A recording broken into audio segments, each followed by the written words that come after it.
Namo Buddhaya. Hai semuanya, Nanam Istui. Bagaimana kabarnya hari ini? Semoga selalu dalam keadaan sehat, bahagia ya, dan juga semangat. Pada pagi hari ini kita akan belajar tentang hukum karma. Apa itu hukum karma? Nah, pengertian hukum karma. Karma berasal dari bahasa Pali dan karma berasal dari bahasa Sanskerta yang berarti perbuatan. Tidak semua perbuatan dapat disebut karma atau karma. Suatu perbuatan dapat disebut karma apabila perbuatan tersebut terjadi karena adanya cetana. Apa itu cetana? Cetana artinya niat atau kehendak. Hukum karma dapat kita rumuskan sebagai berikut. Semua perbuatan baik yang dilakukan oleh pikiran, ucapan, dan perbuatan yang terjadi karena adanya niat, maka perbuatan tersebut akan menimbulkan akibat.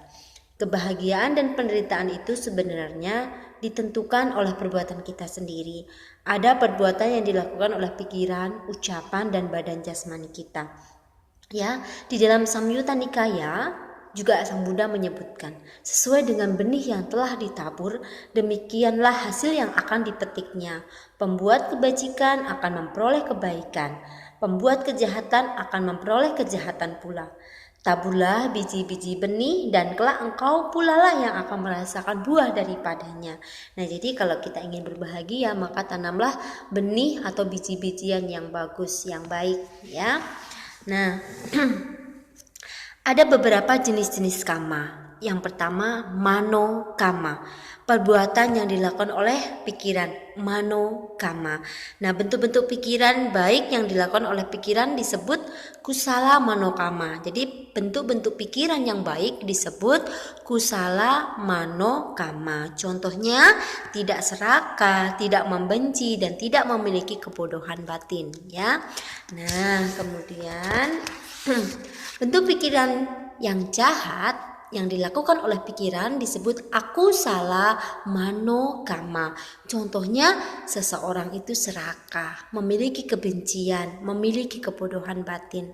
Nah, yang kedua, jenis karma yang kedua adalah waci karma, perbuatan yang dilakukan oleh ucapan. Perbuatan baik yang dilakukan oleh ucapan disebut kusala waci karma. Contohnya, kita berbicara benar atau jujur, tidak memfitnah, tidak berbicara omong kosong. Ya, jadi kita berbicara yang benar-benar, yang baik-baik. Perbuatan tidak baik yang dilakukan oleh ucapan disebut akusala waci karma. Contohnya apa? Berdusta, memfitnah, berbicara kasar, omong kosong. Nah, jadi ada ucapan yang baik dan ada ucapan yang tidak baik. Jenis yang ketiga adalah kaya karma. Perbuatan yang dilakukan oleh badan jasmani kita, oleh tubuh kita. Perbuatan baik yang dilakukan oleh jasmani disebut kusala kaya karma. Contohnya, tidak membunuh, tidak mencuri, tidak berbuat asusila. Sedangkan perbuatan jahat yang dilakukan oleh badan jasmani disebut akusala kaya karma. Contohnya, seseorang itu membunuh, mencuri, dan berbuat asusila. Ya, nah kemudian menurut sifatnya karma dibagi atas beberapa hal. Yang pertama kusala karma, perbuatan baik, yakni segala jenis perbuatan yang dilakukan oleh pikiran, ucapan, dan badan jasmani. Ini dilakukan dengan perbuatan-perbuatan yang baik. Ya, kemudian kusala karma adalah perbuatan yang tidak merugikan diri sendiri maupun orang lain. Jadi kalau kita memiliki sifat kusala karma ini, perbuatan yang baik, kita tidak akan menyakiti siapapun. Ya, kita akan bermanfaat untuk orang banyak. Nah, contohnya apa? Kita mudah untuk bisa berdana, kita bisa menolong makhluk yang menderita, yang membutuhkan bantuan kita. Kita bisa berkata yang jujur, kita bisa melatih diri untuk bisa bermeditasi, dan sebagainya. Sedangkan akusala karma, perbuatan jahat, yakni segala macam perbuatan jahat yang dilakukan oleh pikiran, ucapan, dan badan jasmani. Contoh dari akusala karma di sini yaitu kita masih memiliki keserakahan, kebencian, kebodohan batin. Ya, kemudian contoh lainnya lagi mencuri, berbohong, mabuk-mabukan. Ya, ini adalah perbuatan-perbuatan yang kurang baik atau bisa dikatakan perbuatan yang jahat. Nah, menurut waktunya, kama juga dibagi menjadi beberapa hal. Yaitu yang pertama, kama yang masak dalam satu kehidupan. Contohnya, dengan belajar yang rajin kita akhirnya naik kelas. Nah, ini akan matang dalam satu kehidupan. Kita rajin, kita naik kelas. Kita rajin, kita dapat peringkat yang bagus. Kemudian kama yang masak dalam kehidupan yang akan datang. Jadi perbuatan kita ini akan masak di kehidupan kita yang akan datang. Kama yang pasti akan masak sewaktu-waktu. Jadi kama ini bisa kita alami sekarang maupun yang akan datang. Kemudian yang keempat, kama yang tidak menimbulkan akibat sama sekali. Jadi perbuatan kita ada yang tidak menimbulkan akibat sama sekali karena kita tidak adanya niat tertentu. Ya. Kemudian menurut fungsinya, kama terdiri dari janaka kama. Kama yang menyebabkan timbulnya suatu syarat untuk kelahiran makhluk-makhluk. Jadi makhluk itu memiliki syarat untuk bisa terlahir kembali, ya. Upatambaka kama, kama yang mendorong terpeliharanya suatu akibat dari sebab yang telah timbul. Upapilaka kama, kama yang menekan kama berlawanan dan tidak membuahkan hasil. Kemudian upagataka kama, kama yang menghancurkan akibat yang telah timbul dan menyuburkan kama yang baru. Nah, ini jadi fungsi kama itu berbeda-beda, ya. Kemudian menurut kekuatannya, kama terdiri dari garuka kama. Garuka kama adalah kama yang berat dan bermutu.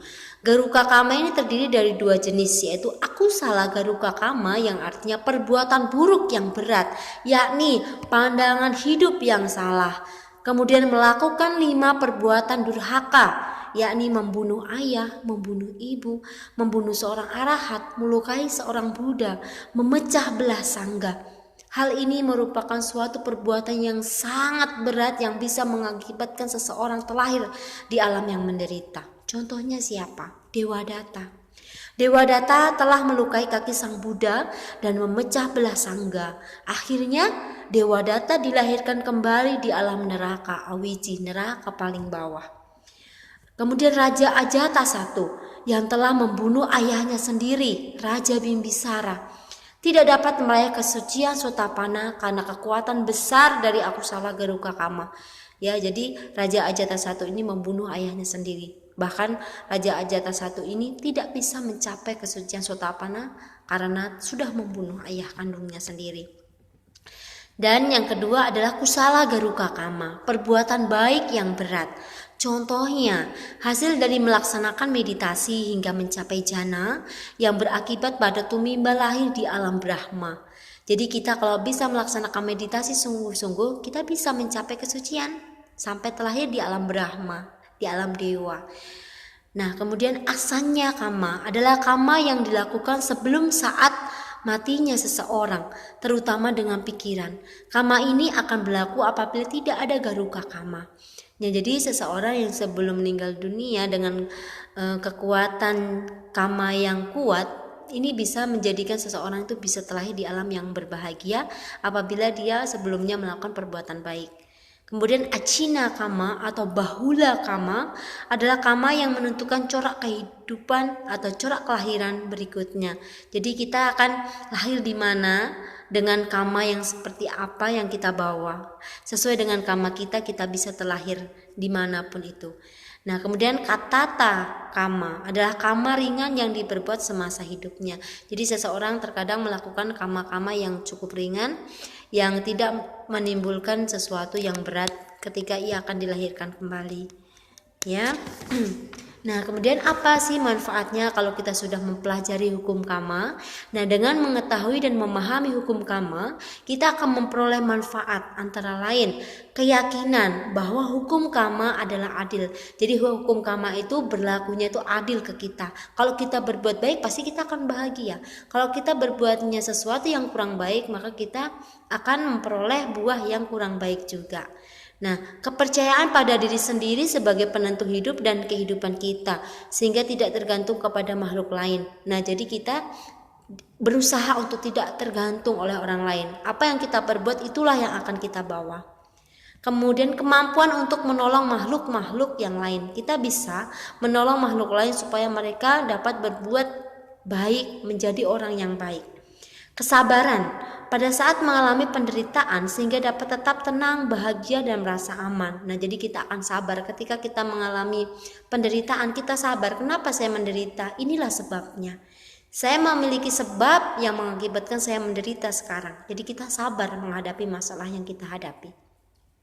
Pengendalian diri dalam melakukan perbuatan yang dilakukan oleh pikiran, ucapan, maupun jasmani. Kita memiliki pengendalian diri. Jika saya berbuat ini, nanti saya akan menuai hal seperti ini. Jadi kita memiliki pengendalian diri. Sehingga perilaku kita, ucapan kita, maupun pikiran kita pun juga akan terkendali. Kita akan selalu melakukan sesuatu yang bermanfaat dan yang berguna untuk orang banyak. Nah, jadi inilah karma yang bisa kita pelajari pada hari ini. Semoga anak-anak Mistui tetap semangat selalu melakukan perbuatan-perbuatan yang baik di dalam kehidupan sehari-hari. Nah, semoga kita semuanya selalu semangat dan dalam lindungan Sang Tiratana, Buddha, Dhamma, dan Sangha. Sabisata Bhavantu Sukhitata. Semoga semua makhluk hidup berbahagia. Sadu, sadu, sadu. Namo Buddhaya.